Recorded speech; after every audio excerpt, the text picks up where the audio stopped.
itu dinaikkan jadi 500 cadangan kerugian piutangnya. Makanya jadinya di sini cadangan kerugian piutang dia 200, maaf salah lihat. Terus habis itu dinaikkan jadi 500. Makanya di sini piutang usaha menjadi 16.500 karena tadi awalnya hanya 16.300. Piutangnya kan piutang usahanya 16.500, tapi ada cadangan kerugian sebesar 200.000. Nah, di sini dinaikkan jadi 500 ini di sini. Cadangan KP ini cadangan kerugian piutang. Jadi piutang usahanya 16,5, terus cadangan kerugian piutangnya jadi 500 yang awalnya hanya 200. Terus untuk yang transaksi B, persediaan barang di dagangan dinilai kembali menjadi 30.000.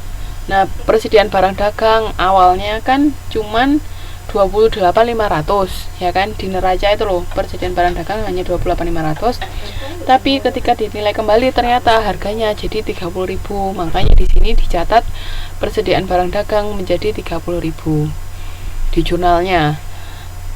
Terus habis gitu untuk perabot toko juga dinilai kembali. Perabot toko awalnya 30.500, tapi ternyata setelah dinilai kembali hanya menjadi 17.500. Makanya di sini ditulis perabot toko 17.500. Nah, setelah itu Hasan menyetorkan modal berupa barang dagangan sebesar 25.000.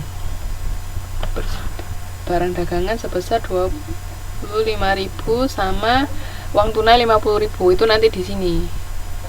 Yang di bawah sini. Yang di kolom kedua nih, persediaan barang dagang kas pada modal Hasan karena ini setorannya. Nah, sekarang tahu nggak di sini modal amatnya jadi 69.200 kenapa? Modal amatnya kenapa kok jadi 69.200?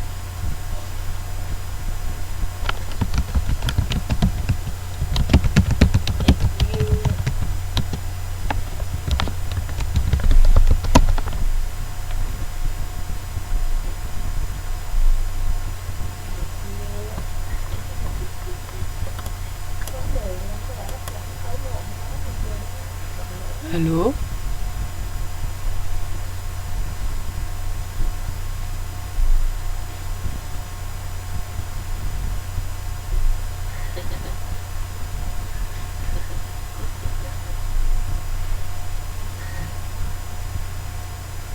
Halo? Dengar suara saya?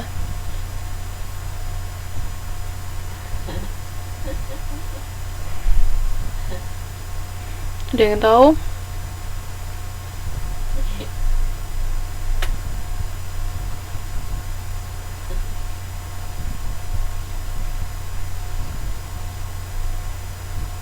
Padahal modalnya pertama 71.000 loh modal amatnya.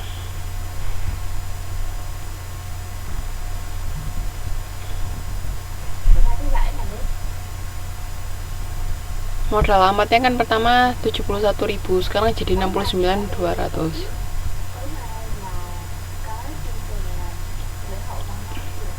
Yang lain ada yang mau jawab lagi?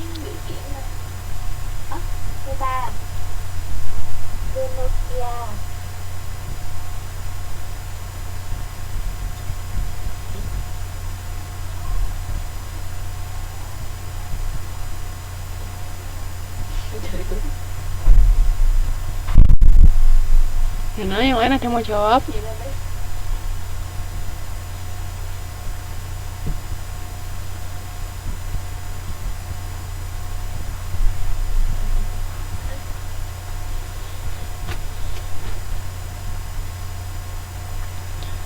Oke, udah nggak ada yang mau jawab lagi?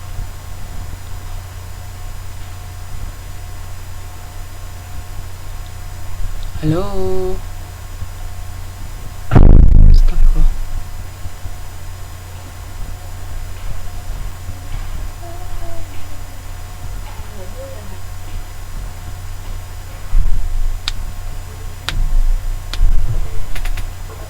Oke, jadi Mbak Suci sudah benar ya.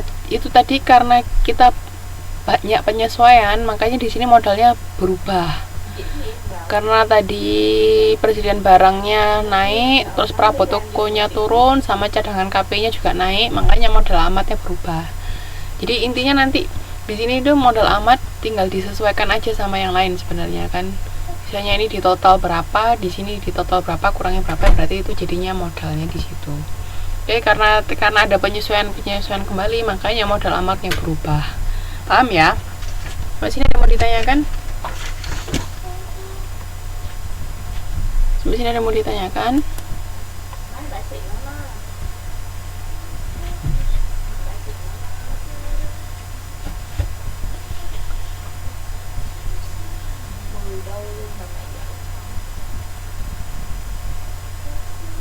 Oke, saya lanjutkan ya. Jadi sekarang masuk ke pembagian laba rugi persekutuan.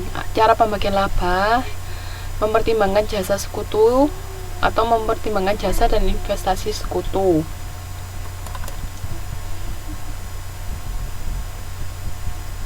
Jadi itu tergantung proporsi awal perjanjiannya berapa misalnya. Nah, ini contohnya laba bersih itu ada 12 juta persaudaraan persekutu. Terus modal dan tunjangan Amir itu, modal awalnya Amir itu 10 juta dan tunjangan per bulannya itu 350.000. Terus modal dan tunjangan Anto, kalau Anto 15 juta sama 200.000 per bulan.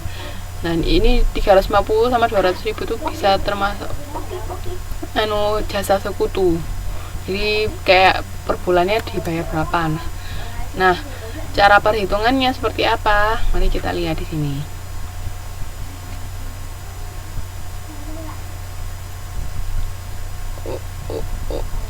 Oke.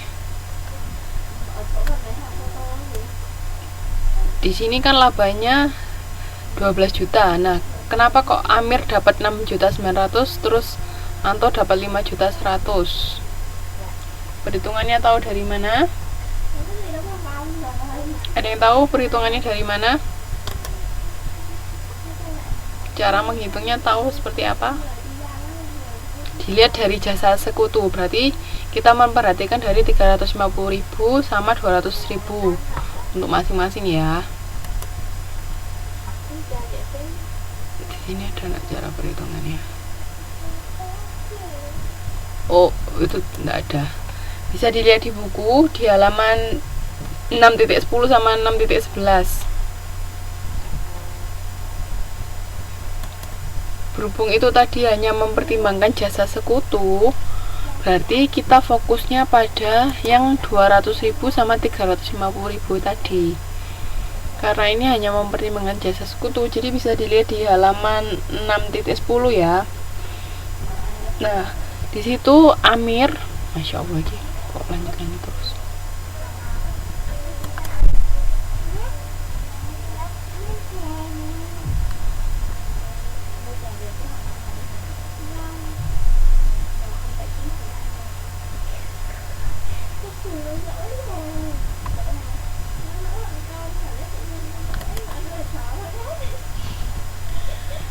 Dilihat halaman 6.10.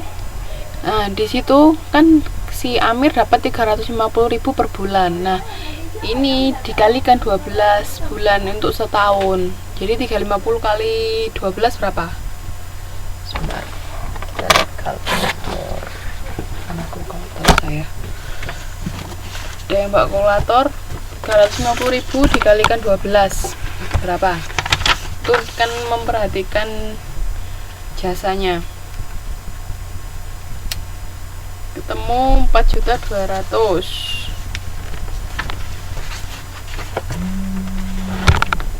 Ya kan? Si Amir berarti dapat 4.200.000. Terus yang Anto 200.000 kali 12 kan 2.400.000. Nah, 2.400.000 tambah 4.200.000 sudah ketemu 12 juta belum? Sudah ketemu 12 juta belum?